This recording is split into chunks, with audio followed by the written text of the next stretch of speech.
नमस्कार दोस्तों, स्वागत है आपका हमारे YouTube चैनल रोमांचक स्टोरी टीवी में। यहाँ हम लाते हैं आपके लिए रोमांचक और नैतिक शिक्षा से परिपूर्ण कहानियाँ। वीडियो को शुरू करने से पहले आपसे रिक्वेस्ट है, यदि आप हमारे चैनल पर नए हैं या अभी तक आपने हमारे चैनल को सब्सक्राइब नहीं किया है तो प्लीज़ हमारे चैनल को सब्सक्राइब जरूर कर लें, ताकि आपका प्यार और सपोर्ट हमें मिलता रहे। और कमेंट करके हमें बताएं कि आपको ये कहानी कैसी लगी। धन्यवाद। राजस्थान के एक छोटे से गांव में दीपेश नाम का एक लड़का रहता था। दीपेश एक साधारण लेकिन बहुत जिज्ञासु व्यक्ति था। उसे पुरानी कहानियां और रहस्यों में बहुत रुचि थी।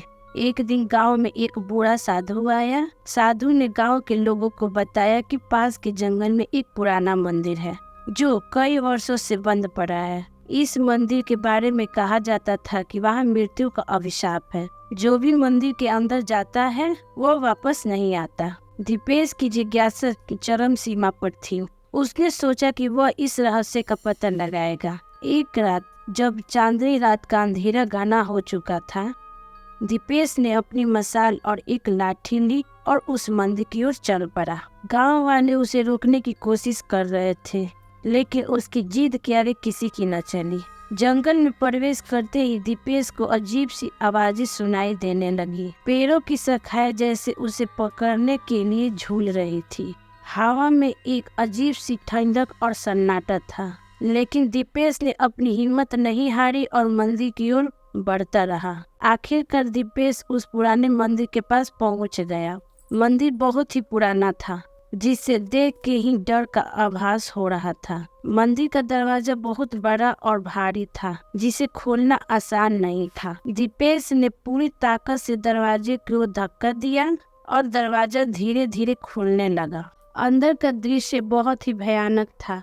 हर जगह धूल और मकड़ियाँ फैली हुई थी। मंदिर के बीचों बीच एक पुरानी मूर्ति रखी थी, जिसके सामने एक अजीब सी रोशनी फैली हुई थी। जैसे ही दीपेश ने मूर्ति के करीब जाकर उसे छुआ, मंदिर में अचानक से तेज हवाएं चलने लगी और दरवाजा अपने आप बंद हो गया। दीपेश ने डरते हुए इधर उधर देखा। वो वहां से निकलना चाहता था, लेकिन अब वापस आने का कोई रास्ता नहीं था। तभी उसे एक हल्की सी आवाज सुनाई दी, जो धीरे धीरे तेज होती जा रही थी। वह आवाज किसी के रोने की थी। दीपेश का दिल तेजी से धड़कने लगा और उसका चेहरा डर से लाल हो गया। वहां उसने देखा कि एक पुरानी पेंटिंग लगी थी, जिसमें एक आदमी की तस्वीर थी। अचानक उस पेंटिंग में से खून टपकने लगा और किसी के चीखने की आवाज जोरों से आने लगी। दीपेश के चारों ओर अंधेरा छा गया। जब दीपेश ने होश संभाला तो वह खुद को एक अजीब सी जगह पर पाया।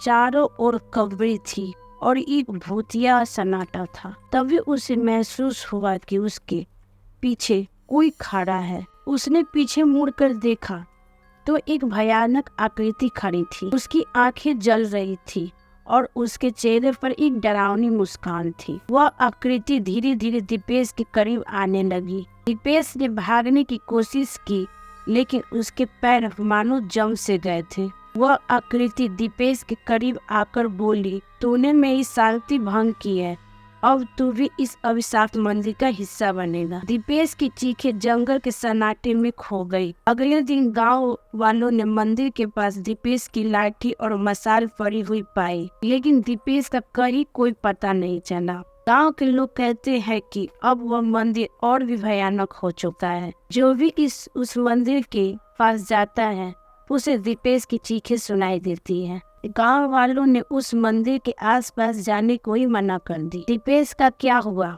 यह रहस्य हमेशा के लिए अनसुलझा रह गया। लेकिन एक बात तय है, वह अभिशाप अभी भी जीवित है और जो भी उसे चुनौती देगा वह कभी वापस नहीं आएगा।